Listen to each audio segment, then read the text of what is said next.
De veras, siempre es un privilegio servir a la esposa del Hijo de Dios en diferentes lugares. Y en esta ocasión, el jueves, cuando en la casa del hermano René estaban comentando que el hermano Alejandro no estaría aquí, le decían que si era posible estaría yo aquí con ustedes para servir en lo que fuera, una oración, himnos o como en este caso la predicación. Pues gracias al hermano Manjarres que me dijo, te cedo mi lugar para que tú lo hagas en esta mañana. Al final de la clase escuchaba algunos detalles acerca de la muerte y normalmente procuro estar preparado de 3 a 5 predicaciones a donde llego para elegir cuál es la que mejor podría servir a la congregación. He elegido esta lección basado en las últimas palabras de la clase que expuso nuestro hermano. Yo espero que sea motivo de alimento, de reflexión, pero sobre todo de una mayor confianza en las promesas de nuestro Padre Celestial a través de Jesucristo. Vamos a hacer solamente 3 lecturas. La primera lectura va a estar en la primera carta a los Tesalonicenses. Los hermanos de la Obrera les mandan muchos saludos. Todavía estuve reunido con algunos hermanos anoche y tuvimos una clase y les mandan muchos saludos los hermanos de la Obrera. En la primera carta a los Tesalonicenses, en el capítulo 4,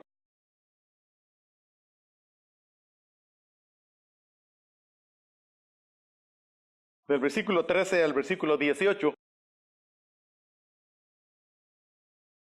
así dice la Sagrada Escritura. Tampoco queremos, hermanos, que ignoréis acerca de los que duermen, para que no os entristezcáis como los otros que no tienen esperanza.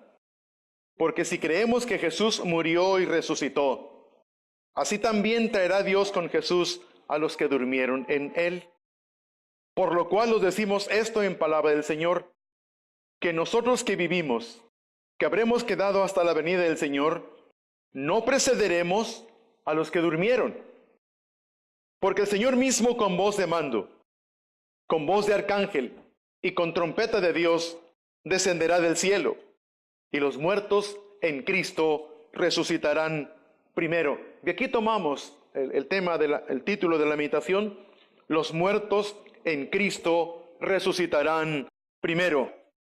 Continúa diciendo el apóstol, versos 17 y 18, luego nosotros, los que vivimos, los que hayamos quedado, seremos arrebatados juntamente con ellos en las nubes para recibir al Señor en el aire. Y así estaremos siempre con el Señor. Por tanto, alentaos los unos a los otros con estas palabras, con este mensaje. Los hermanos de Tesalónica, también como todos los seres humanos, como intensamente lo sentía Job, la muerte siempre ha inquietado, ha llamado la atención. Alguien ha preguntado, ¿por qué nadie sabemos el año, el mes, el día, la hora en que vamos a partir de este mundo? Porque sería enloquecedor. Sería realmente inaudito saberlo y estar con la preocupación de que cada vez se acerca. Así, gracias a Dios, no sabemos, pero el Padre sí tiene, de veras, bien previsto esas situaciones. La muerte a mí me ha angustiado desde que tenía 8 años de edad. Papá trabajaba en una fábrica arreglando máquinas para hacer diferentes tipos de telas. Y en una ocasión, domingo para amanecer lunes, él estaba en la casa. Y me levantaba y decía, papá, 2, 3 de la mañana, papá, despiértate. ¿Qué pasa, hijo? Yo le preguntaba, ¿para qué nací? Si me voy a morir. Y decía, por favor, hijo, necesito descansar. Ya hablaremos de eso en otra ocasión. Los problemas existenciales, reales en la vida de los seres humanos, me llaman mucho la atención. Uno de ellos es la muerte, que como escuchábamos del hermano Barrera hace poco tiempo, viene del griego una palabra, la palabra thanatos, ¿Que significa qué? Separación, ¿cierto? Es la separación del cuerpo, del alma y del espíritu. Y Eclesiastés dice 12:7 que el polvo vuelve al polvo tal como era, ¿cierto? Y el espíritu vuelve a Dios que lo dio. Y el alma, según Jesucristo, va al seno de Abraham. Alguna ocasión alguien puede preguntar, bueno, ¿qué diferencia hay entre el alma y el espíritu? Solamente como recurso didáctico, uno de los rabinos judíos, Gilel, decía que el alma es el cúmulo de sentimientos que se anidan sobre nuestra corteza cerebral y que sirven para relacionarnos con todos los seres humanos, los que tenemos cerca y los que están lejos, los que amamos y a los que no amamos, a los que son compañeros de trabajo o simples transeúntes.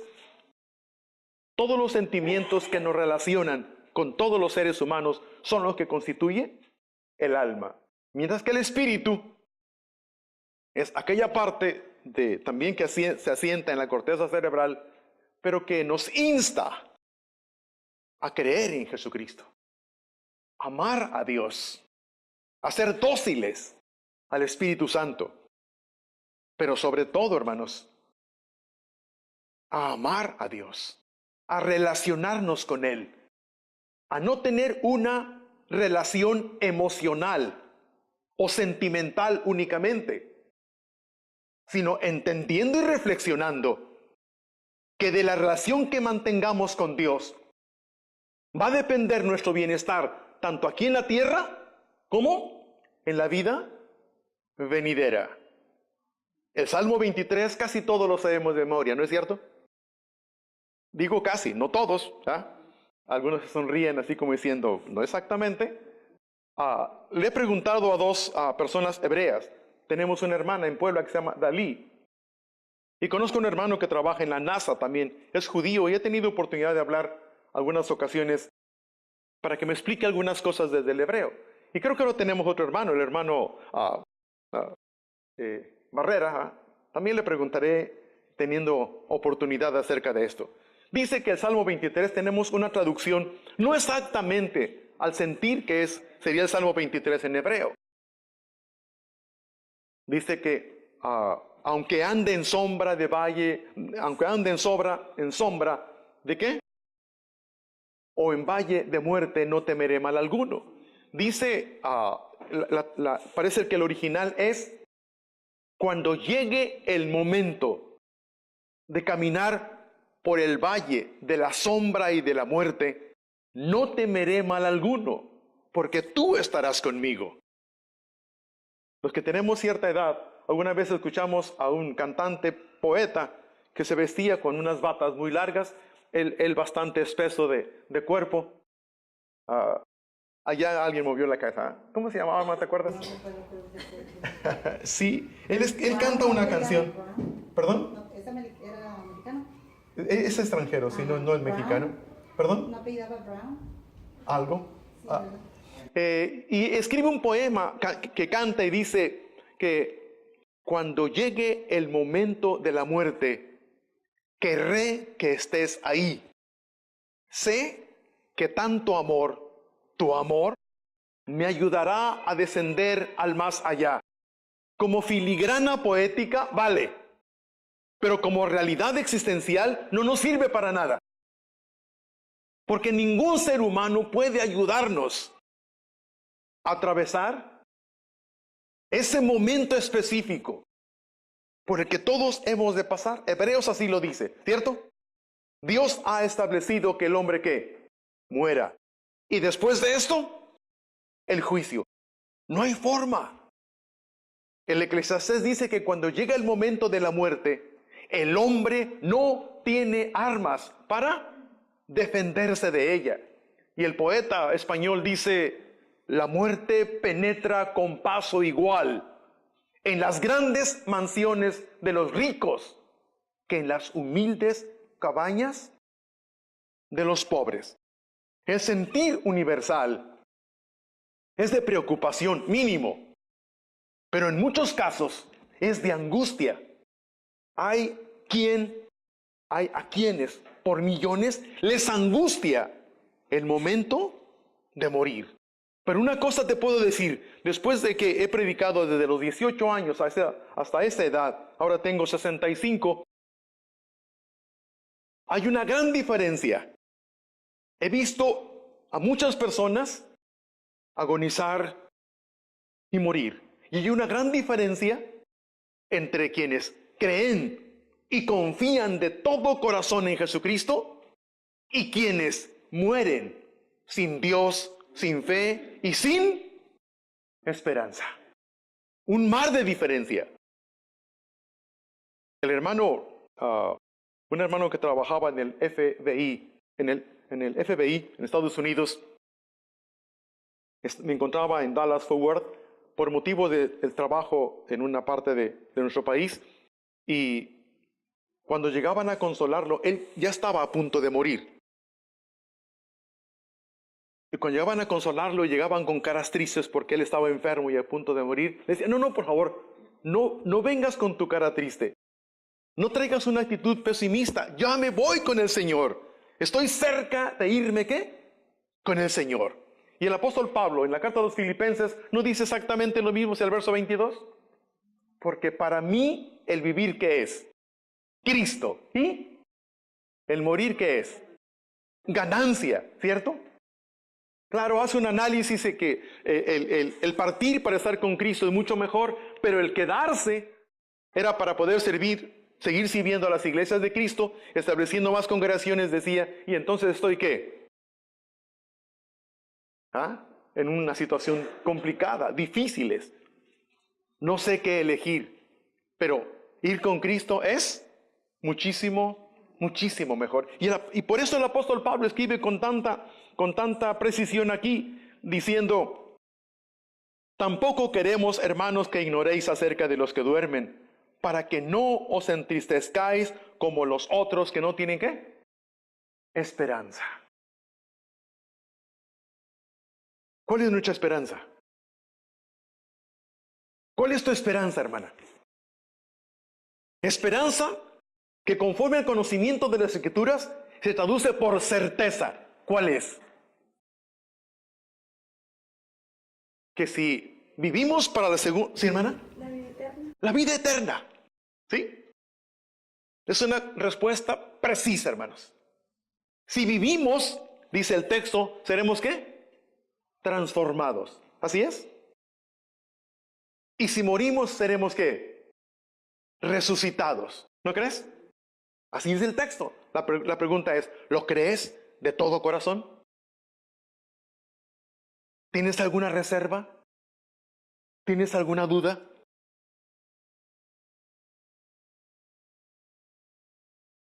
De veras, reflexionemos en esto. Aparte de que la he cultivado como una certeza de fe en Cristo, de mi fe en Cristo Jesús, aparte tengo un asunto personal por el que quiero ir al cielo. Falleció de la hermana, mi esposa y de mí, un hijo a los 97 días, Gilel. Lo único que pude hacer, me iba a predicar a Villahermosa, Tabasco, así que salí con mi maleta y sus ojos preciosos como los de su madre, le dije, nos vemos, Gilel, el lunes. No es cierto. Ese viernes, como a las 3 de la mañana, llegamos a Villahermosa, las actividades empezaban a las 10. El hermano me dijo, hablaron de San Cristóbal, vete, hay algo grave en tu casa. Pero escuché que dijo, no le quise decir para que no vaya a manejar con precipitación y tenga un accidente. Dije, ¿te oí eso, Adonai? Adonai Zapata se llama el hermano. Mejor dime por favor qué es. Quiero la certeza y no la incertidumbre. Dijo, tu hijo acaba de fallecer. ¿Qué se siente cuando uno sabe esto, hermanos? ¿Qué se siente cuando son separados los seres que más amamos?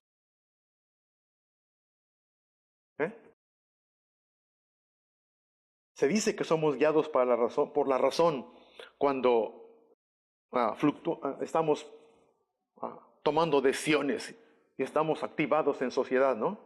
Pero realmente las decisiones más importantes del ser humano no las tomamos con la razón, sino con el corazón, ¿no crees?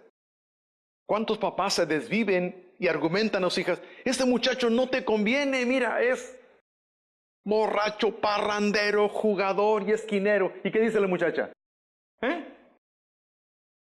Lo amo. ¿Es cierto o no es cierto?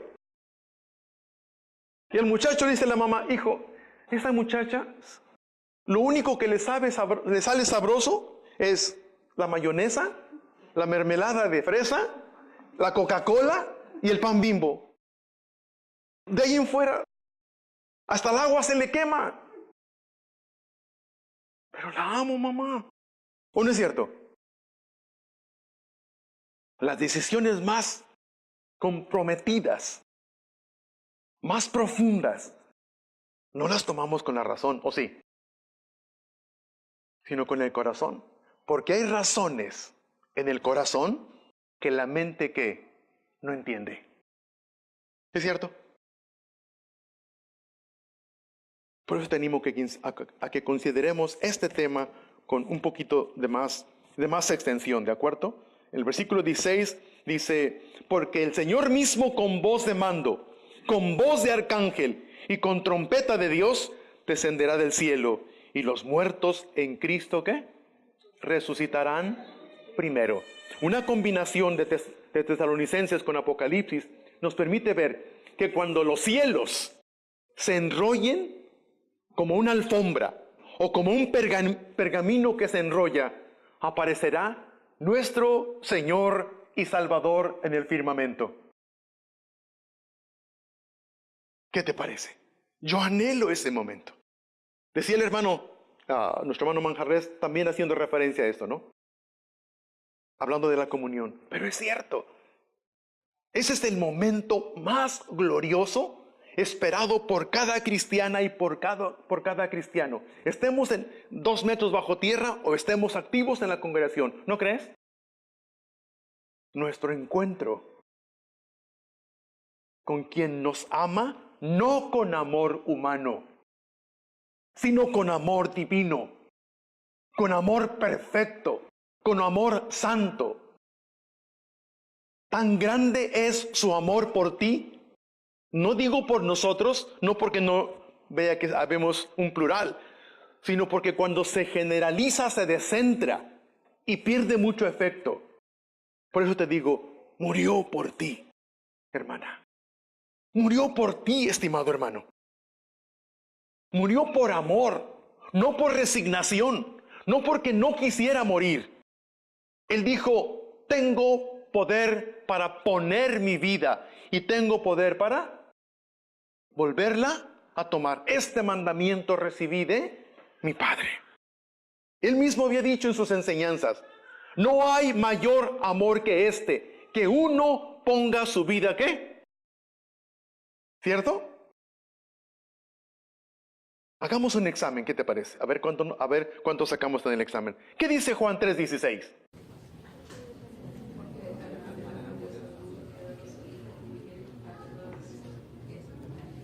¿Cree?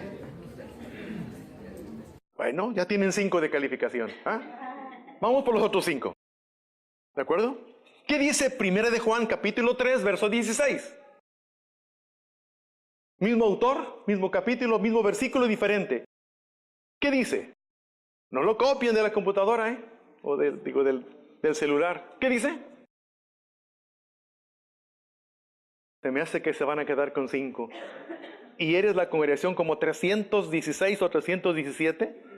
Porque les pregunto esto en muchas congregaciones y es exactamente lo mismo. ¿Lo leíste, hermano? ¿Quieres leerlo, por favor? En esto hemos conocido el amor en que Él puso su vida por nosotros. También nosotros debemos poner nuestra vida por los demás. La primera cara de la moneda es preciosa, ¿no? En esto hemos conocido el amor, en que Él puso su vida por nosotros. Ay, pero la otra. Ay. El texto dice, no lo podemos evadir. En la práctica sí se evade muchas veces, También nosotros debemos poner nuestras vidas por los hermanos. Pero no lo vamos a poder hacer mientras sigamos amando con el pobre, pequeño, común y corriente amor humano. Para ello necesitamos llenarnos del amor divino. Abre tu Biblia, por favor, en Romanos capítulo 5 y versículo 5, por favor. Toda la problemática de las iglesias de Cristo y toda la problemática que hemos mantenido muchos predicadores por generaciones solamente es por esta verdad espiritual. ¿Cuál es? ¿Quién quiere leerlo, por favor? Romanos 5:5. Y la esperanza no avergüenza, porque el amor de Dios ha sido derramado en nuestros corazones por el Espíritu Santo que nos fue dado. Correcto. El amor de Dios, ¿qué? Fue derramado en nuestros corazones por el Espíritu Santo que nos fue dado. ¿En qué momento decimos, al estar llenando un recipiente de algo, en qué momento decimos, se está qué? Derramando. ¿En qué momento, hermanos? Cuando por los bordes del recipiente, ¿sí? Se está tirando, ¿cierto? O sea, nos llena, hermanos. El Padre quiere que nos llenemos de su amor mediante su Santo Espíritu para dejar de amarnos con el pobre, pequeño, común y corriente amor humano. Y que aprendamos. Para eso vino Jesucristo. A enseñarnos muchas cosas, pero especialmente para que aprendamos a vivir divinamente entre seres humanos. ¿Me doy a entender?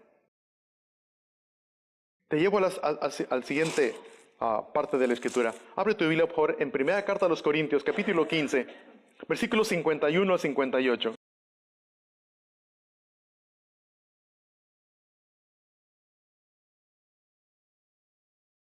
¿Lo has encontrado? Primera de Corintios capítulo 15, versículos 51 al 58. He aquí os digo un misterio, no todos dormiremos, pero todos seremos transformados. En un momento, en un abrir y cerrar de ojos, a la final trompeta, porque se tocará la trompeta, y los muertos serán resucitados incorruptibles, y nosotros seremos transformados. Porque es necesario que esto corruptible se vista de incorrupción, y esto mortal se vista de inmortalidad. Y cuando esto corruptible se haya vestido de incorrupción, y esto mortal se haya vestido de inmortalidad, entonces se cumplirá la palabra que está escrita: sorbida es la muerte en victoria. ¿Dónde está, oh muerte, tu aguijón? ¿Dónde, oh sepulcro, tu victoria? Ya que el aguijón de la muerte es el pecado, y el poder del pecado, la ley, mas gracias sean dadas a Dios, que nos da la victoria por medio de nuestro Señor Jesucristo. Así que, hermanos míos amados, estad firmes y constantes, creciendo en la obra del Señor siempre, sabiendo que vuestro trabajo en el Señor no es en vano. Muchas gracias, hermano. El texto empieza diciendo, he aquí os digo que, un misterio, ¿no es cierto? Algunas ocasiones, algo que vemos con naturalidad, es que se hacen construcciones grandes y a veces, especialmente cuando van a ser oficinas de gobierno, ponen una placa de bronce, ¿no es cierto? Describiendo para qué van a servir esas instalaciones. Pero la cubren hasta cuando venga el presidente o el gobernador o la autoridad que va a descubrir. Pero antes sigue siendo ¿qué? Un misterio. ¿Qué va a ser? No se sabe. ¿Cierto? ¿Te gustan los misterios? Alguna vez escuchaba un hermano que decía un misterio. ¿Por qué una vaca blanca o una vaca negra come alfalfa verde y la leche sale blanca? ¿Cuántos misterios conoces?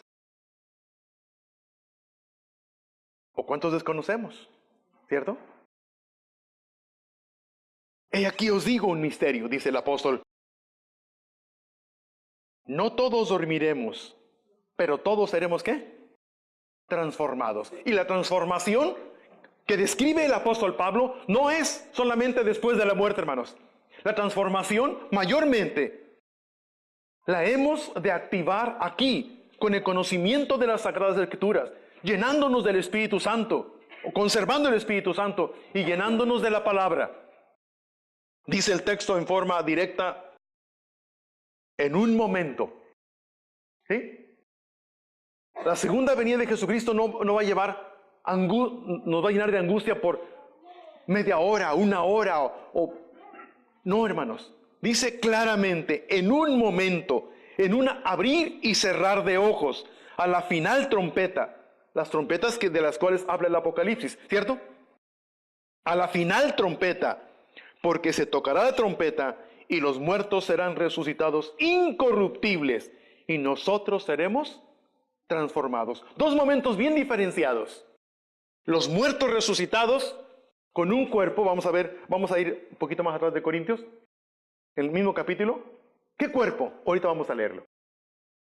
¿Y los vivos seremos qué? El apóstol Pablo está presuponiendo que va a estar vivo hasta la segunda venida de Jesucristo y por eso dice, ¿y los vivos seremos qué? Transformados. Pero luego inmediatamente añade, verso 53, porque es necesario que esto corruptible se vista de qué, hermanos? De incorrupción. ¿Cuándo empieza este precioso momento, hermanos? Justo cuando somos bautizados. En el momento en que somos bautizados, nuestros pecados son completamente ¿qué? Borrados, extinguidos. Yo todavía formo parte de una generación que usábamos una máquina con teclas así para escribir. Y cuando nos equivocábamos, a veces era una letra, a veces era toda una palabra o una frase, usábamos un papelito que se llamaba corrector. Hoy no es así, ¿eh?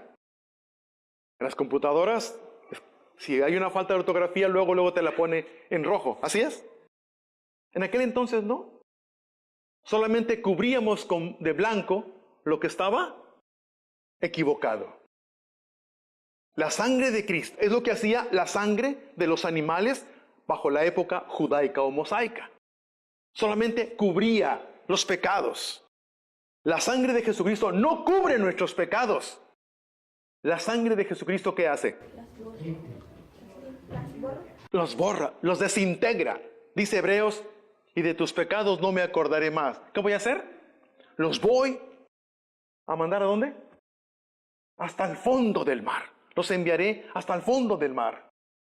Es un privilegio, hermanos, por eso leer la carta a los Romanos.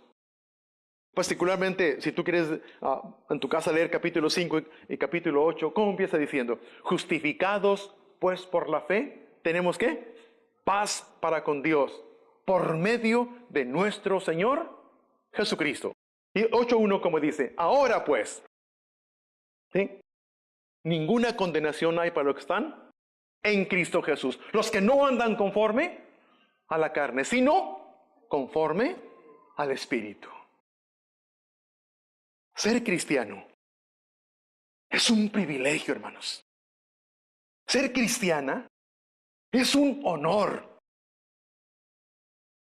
Por ello hemos de distinguirnos cada vez más de la gente del mundo. Guardar una distancia saludable.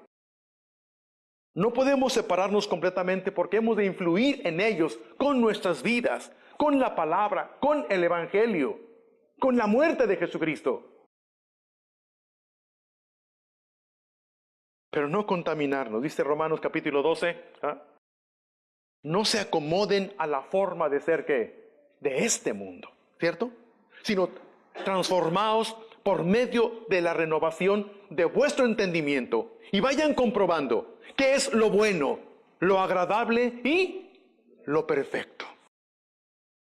La transformación es aquí y ahora. El hombre viejo ha de morir para que aparezca ¿qué? El hombre nuevo.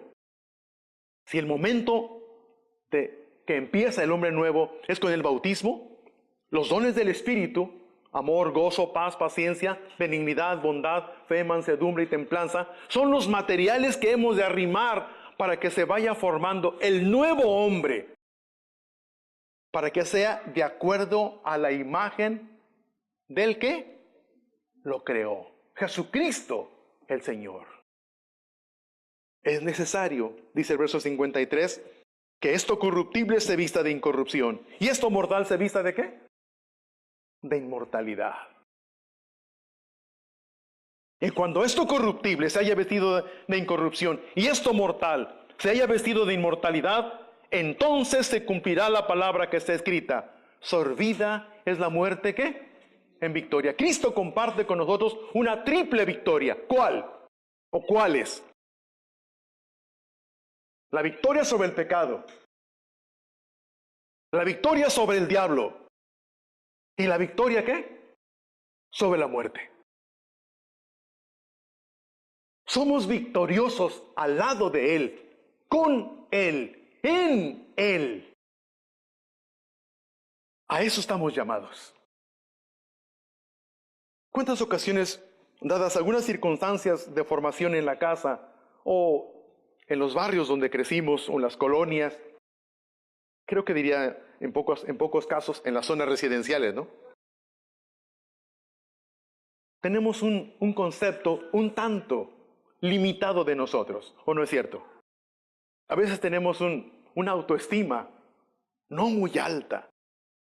Porque alguien conocía a un abuelo y le decía: no le digas así a tu nieto.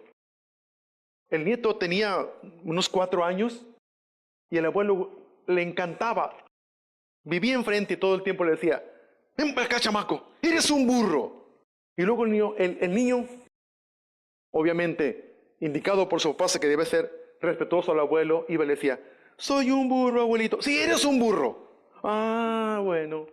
Y el niño se iba. Imagínate cuando creció, ¿qué idea tenía de él? Y de veras, la ha conservado. Este hombre tiene ahora como unos 34 años. Y algunas ocasiones en la plática con su esposa, dice: es que yo desde niño soy un burro. Mi abuelito me lo decía. No lo vas a creer, pero de veras, hay tantas malformaciones en el medio donde nos desarrollamos que frecuentemente coartan nuestra libertad, limitan nuestra visión. ¿O no es cierto? ¿Cuántas mujeres escuchan a veces de sus esposos: ay, mujer, tú no sirves para nada, tú no eres nadie? ¿O no? Y así se sienten muchas mujeres. Por ello, hermanos, hemos de tener mucho cuidado en cada palabra que enunciamos hacia una hermana o hacia un hermano. Primero, porque lo que pienses acerca de una hermana o hables acerca de una hermana, lo estás haciendo contra el Padre, contra el Hijo y contra el Espíritu Santo. O a favor del Padre, a favor del Hijo y a favor del Espíritu Santo, porque moran en cada hermana y porque moran en cada hermano. ¿Así es, hermanos? Por eso el apóstol Pablo, que reivindicó su interior con el mensaje de Cristo en su encuentro en el camino a Damasco, él decía en la carta a los Filipenses: porque para mí, ¿el vivir qué es? El vivir es Cristo, ¿sí? Mis actividades, mi fuerza, mi determinación, mi dinero, mis capacidades intelectuales, mis fuerzas físicas, están al servicio y para la honra y la gloria ¿de quién? De Jesucristo. Para mí el vivir es Cristo y el morir es ganancia, ¿cierto? Solo pensemos un momentito. Si un niño, cuando está en el claustro materno, pudiera pensar, ¿qué diría? No nazco. Aquí estoy bien calientito, ni frío ni calor, ¿cierto? Mi mamá me lleva a pasear a todas partes. Aquí no hay raspones de rodillas ni golpes en la cabeza. No nazco. Y todas las mamás tendrían que ser operadas para que la bebé o el bebé naciera, ¿cierto? Pero luego nace el niño o la niña y aprende a caminar y tiene unos patines y más grande le compra una bicicleta y va a la escuela y ya está en secundaria y prepa y conoce a un muchacho y se enamora, ella o él, y entonces recuerde diciendo: ay, qué tonta o qué tonto de mí, no quería yo nacer. de todo lo que me iba a perder. En determinado momento eso nos pasa con los cristianos. A veces tenemos cierto temor, a la muerte. Pero lo que nos espera, hermanos, es muchísimo mejor. Para mí, el vivir es Cristo y el morir es ganancia. Pero dirá alguno, por favor, abre tu Biblia en lo que dice el mismo, primera carta a los Corintios, por favor.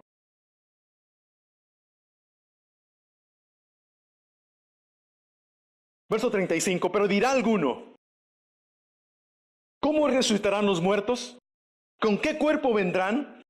Necio, lo que tú siembras no se vivifica, si no muere antes. Y lo que siembras no es el cuerpo que ha de salir, sino el grano desnudo, ya sea de trigo o de otro grano. Pero Dios le da el cuerpo como Él quiso, y a cada semilla su propio cuerpo. No toda carne es la misma carne, sino que una carne es la de los hombres, otra carne es la de las bestias, otra la de los peces y otra la de las aves. Escucha por favor, y hay cuerpos celestiales y cuerpos terrenales, pero una es la gloria de los celestiales y otra la de los terrenales. Una la gloria del sol y otra la gloria de la luna y otra la gloria de las estrellas. Pues una estrella es diferente, ¿qué?, de otra en gloria. Escucha por favor, así también es la resurrección de los muertos. Se siembra en corrupción, resucitará en incorrupción. Se siembra en deshonra, resucitará en gloria. Se siembra en debilidad, resucitará en poder. Se siembra cuerpo animal, resucitará cuerpo espiritual. Hay cuerpo animal y cuerpo espiritual. 45. Así también está escrito: fue hecho el primer hombre, Adán, alma viviente, y el postrer Adán, espíritu, ¿qué?, vivificante. Quiero terminar acercándome al final con un ejemplo más. Alejandro Casona escribe un libro que se llama La barca sin pescador, y también La dama del alba.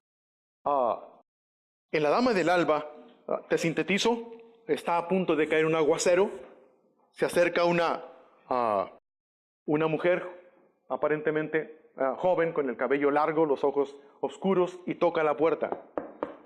El que abre la puerta del interior es un hombre viejo. En cuanto la ve, se sorprende, pero no recuerda inmediatamente. La ha visto, pero no sabe dónde. Y le dice: ¿me permites pasar a tu casa? Está cayendo la tormenta y solo mientras pasa la tormenta, después pasaré a retirarme. El abuelo dice: pasa, siéntate en el sofá, pero no quita sus ojos de los ojos de ella. Quiere recordar dónde la vio. La conoce. ¿Dónde la vio? Se sienta, ella se sienta en el sofá, él se sienta en la mecedora, y pasa algún tiempo, y de pronto se oye en el segundo piso el llanto de un niño. Y tallándose los ojos, empieza a bajar las escaleras. En el momento en que ella se levanta y le estira los brazos al niño que viene bajando por la escalera, el abuelo recuerda dónde la dice: ¡déjala! ¡No lo toques! Te acabo de reconocer. Eres la muerte. Cuando explotó la mina y que mis piernas quedaron prensadas bajo el material, pasaste caminando junto a mí. Esa ocasión murieron muchos compañeros míos. Eres la muerte. En la obra de teatro de Alejandro Casona se llama La dama del alba. Se voltea y le dice: abuelo, no. El abuelo está llorando y dice: si te vas a llevar a alguien, llévame a mí. Yo estoy viejo. Y mucha gente piensa así, ¿no es cierto? Si alguien se quisiera morir, que fueran los viejos y no los niños ni los jóvenes. ¿O no es cierto? Es un asunto universal. Le dice: llévame a mí. Dice: no, abuelo. No vine por ti ni por el niño. La tormenta ha cesado. Dice: abuelo, gracias por tu hospitalidad. Abraza al niño y se despide de él. Al siguiente día, en el río, amaneció una señorita sin vida. es la trama. ¿Qué es la muerte realmente para ti? ¿Qué es para mí? Sí debemos prepararnos. Dios nos dice mediante el profeta Amós, prepárate para venir al encuentro, ¿qué? De tu Dios. ¿Estamos preparados? Honestamente, si en este momento el Señor determinara recogernos la vida, ¿estamos listos para presentarnos espiritualmente felices para entrar a la vida eterna? No lo sé.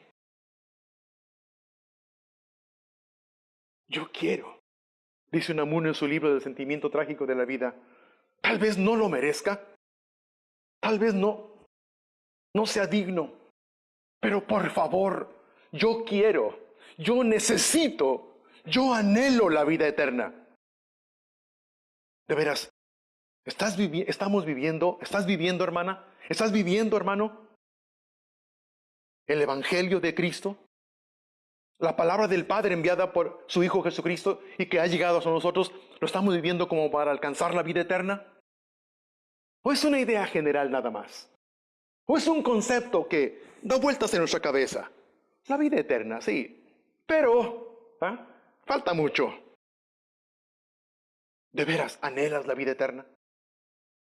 ¿Cuánto tiempo inviertes para asegurar tu vida eterna en los cielos? ¿Cuánto lees?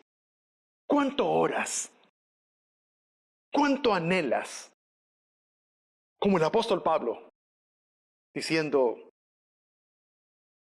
para mí el vivir es Cristo y el morir es ganancia. ¿Cuánto lo sientes de esta manera? ¿Lo sentimos?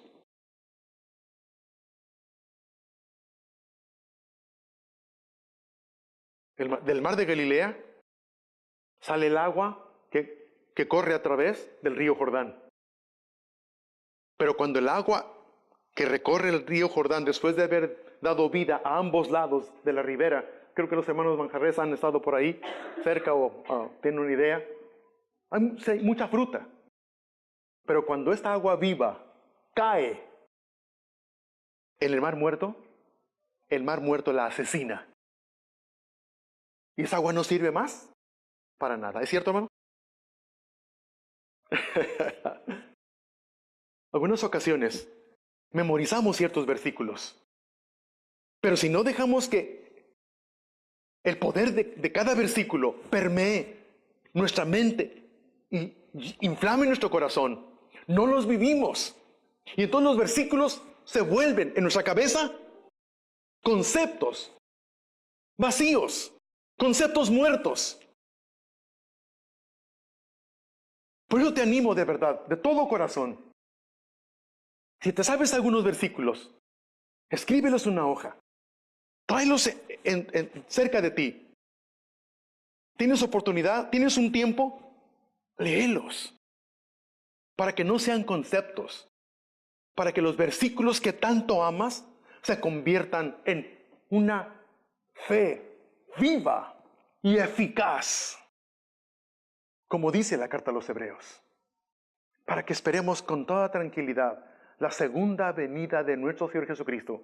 Y mientras esto ocurre, el versículo 58, dice de la siguiente manera: así que, hermanos míos, amados, estad firmes y constantes, creciendo en la obra del Señor, siempre sabiendo que vuestro trabajo en el Señor no es en vano. Y el apóstol Pablo, escribiendo a Timoteo, le dice que Jesucristo sacó a luz la vida y la inmortalidad por el Evangelio. Gracias a que conocemos el Evangelio, podemos aspirar legítimamente, por medio de Jesucristo, a la vida eterna. Amigos que están con nosotros, señoritas o mujeres que aún no son miembros de la iglesia, ¿quieres la vida eterna? ¿De veras quieres la vida eterna? El primer paso para alcanzar la vida eterna es confesar a Jesucristo como Señor y Salvador, bautizarte para el perdón de tus pecados y ser fiel hasta la muerte. Alguien me decía A veces los cristianos nos volvemos cristianos de rutina porque nadie nos enseña la dinámica de ser cristianos. Por eso no vivimos un cristianismo contagioso. Creo que esta congregación tiene muy buenos elementos como para contagiar a muchas mujeres, a muchos hombres inconversos del Evangelio vivo y eficaz de nuestro Señor Jesucristo. ¿Quieres formar parte de la iglesia del Señor? Vamos a cantar un himno de invitación. Mientras el hermano pasa, que va a dirigir el himno de invitación, solamente te animo a que reconsideres. El versículo 55 dice, ¿dónde está, oh muerte, tu aguijón? ¿Dónde, oh sepulcro, tu victoria? Ya que el aguijón de la muerte es el pecado, y el poder del pecado, la ley. Mas gracias sean dadas a Dios, que nos da la victoria por medio de nuestro Señor Jesucristo. ¿Quieres la victoria sobre la muerte? Ven a Cristo. ¿Quieres la victoria sobre el diablo? Ven a Jesucristo. ¿Quieres la victoria sobre el pecado? Ven a Jesucristo el Señor, mientras cantamos el himno de invitación. Tengan la bondad de ponerse de pie, por favor.